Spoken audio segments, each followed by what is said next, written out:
Assalamualaikum warahmatullahi taala wabarakatuh dan salam ceria semua. Apa kabar? Saya konselor dari SMK Pantai iaitu Cikgu Aman bin Rasyad ya, dan sahabat saya konselor SMK Pantai juga Cikgu Suryati Samsudin ya.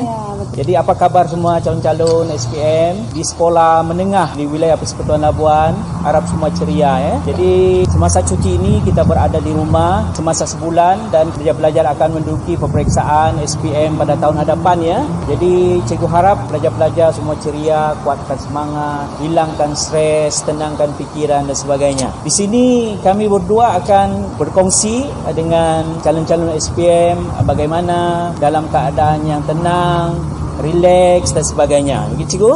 Jadi untuk menghilang rasa stres sebab murid-murid ini merasa diri mereka dalam masa pandemik COVID ini di mana norma baru banyak kita hadapi. Jadi salah satu daripada dia pengurusan stres ataupun tekanan, satu iaitu kita perlu bersenam, beriadah secara ringan dan sebagainya, tarik nafas. Kemudian petang-petang kita boleh riadah, berjalan dan sebagainya. Begitu juga pagi dan sebagainya. Banyakkan aktiviti-aktiviti di luar rumah, tapi mestilah mengikuti SOP yang seterusnya. Kemudian apa lagi cikgu? Okey, baiklah, cikgu akan berkongsikan pula tips yang kedua iaitu dapatkan tidur yang cukup. InsyaAllah kita akan sentiasa ceria. Bangun esok pagi, senyum dan ceria sepanjang hari.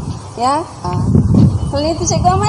Selain daripada itu kita perlu mengambil bahan-bahan makanan yang berkhasiat seperti banyakkan makanan buah-buahan, sayur-sayuran dan juga banyakkan minum air suam contohnya ataupun kita dipanggil air putih. Itu adalah penting dari segi norma baru kita, gaya hidup kita. Pelajar-pelajar semua, norma baru kita waktu PKP ini dan cuti selama sebulan ini, gaya hidup kita kena teruskan untuk menghadapi segala tekanan, stres dan sebagainya. Di mana kita rasa macam mana nak belajar, gangguan daripada belajar dan sebagainya. Itu merupakan tekanan-tekanan yang kita hadapi.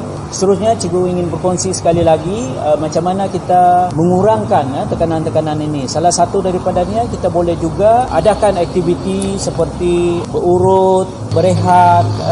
Kita boleh juga buat aktiviti-aktiviti yang kita suka cikgu. Ya betul. Contohlah macam pelai-pelai perempuan, lelaki pun ada juga yang pandai masak. Ya betul. Kalau rasa tension tu tapi ada satu hobi yang kamu memang suka, tidak akan bosan untuk buat. Jadi bolehlah masuk dapur, tolong mama buat cake cheese kah, ataupun buat lamb grill kah, lamb chop kah kan. Jadi rasanya mungkin ini juga adalah salah satu cara untuk kita mengatasi stres dengan melakukan perkara yang kita suka dan kita buat pada masa tersebut untuk mengurangkan stres. Dan juga ada yang katanya rata-rata lah pelajar-pelajar perempuan bila stres, cikgu saya suka makan. Silakan makan. Kalau itu boleh menenangkan stres anda, menenangkan emosi anda, silakan makan. Tetapi pastikan makan makanan yang berkhasiat. Betul. Selain daripada itu juga bagi calon-calon SPM untuk menghilangkan stres, kita selalu mendekatkan diri kita dengan Allah bagi yang pelajar-pelajar Islam. Kita selalu berzikir, kita solat, kita merendahkan diri kita. Selain daripada itu bagi pelajar-pelajar yang bukan Islam, bolehlah sembahyang mengikut kepercayaan masing-masing, berdoa mengikut kepercayaan masing-masing. Cikgu? Okey, betul cikgu Aman. Dan juga cikgu mau berkongsikan di sini, apabila kita berada dalam keadaan stres, bisikkan pada diri, okey, relax. Aku kena relax pada masa ini. Kena ambil masa untuk bertenang. Contohnya dengan cara kita buat refleksi diri, kenapa aku bermasalah ni ya? Tidak pun dengar muzik yang menginspirasikan. InsyaAllah akan mengurangkan sedikit stres. Dan juga salah satu tips penting juga adalah dengan cara kita kongsikan masalah kita dengan orang lain. Betul. Yang kita percayai, yang kata orang dapat sama-sama membagi sokongan emosi kepada kita. Jadi kalau ada masalah, kalau ada stres, jangan pendam sendiri-sendiri. Jangan simpan betul cikgu. Dan satu tips lagi kan, apabila rasa macam mau menangis, silakan menangis. Cikgu percaya pada tips menangis ini. Apabila kita ada masalah, menangislah semahunya, sebab perbuatan ini akan mengurangkan kita punya tahap stres itu secara semula jadi, insyaAllah. Dan juga kalau murid-murid pernah tengok orang makan chewing gum, apa kata orang makan gula-gula getah, itu juga adalah salah satu cara untuk mengurangkan stres. Kita ubah gaya hidup kita sikit lah ya, makan chewing gum. Sebab apabila kita mengunyah, kita punya di sini nih bahagian badan muka nih, dia akan berlaku sedikit senaman-senaman ringan.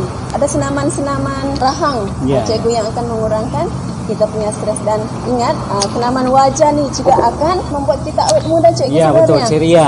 InsyaAllah, dan ceria. Dan juga jujur pada emosi anda. Kalau anda sedih, jangan buat-buat gembira. Kalau anda sedih, ambil masa untuk bersedih. Tapi jangan biarkan anda terus sahaja bersedih. Nanti akan membawa kepada kemurungan pula stres itu. Itu sajalah setakat kali ini. Kita akan berjumpa pada sesi akan datang, bagaimana untuk mengurangkan stres calon-calon SPM. Semoga berjaya. Ya, Assalamualaikum.